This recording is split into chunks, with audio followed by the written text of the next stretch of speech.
平常我都吃肉比较多，比较少吃蔬菜。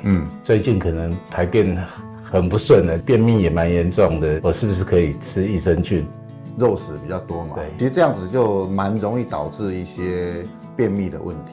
因为纤维素少，其实粪便的量就会变少，也就容易变成便秘了。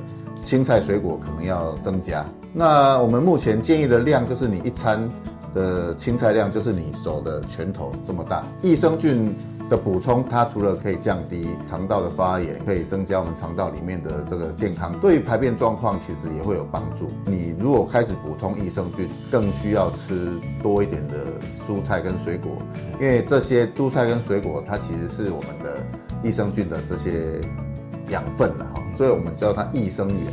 你这样子你补充的益生菌才能够好好的在肠道里面存活下来。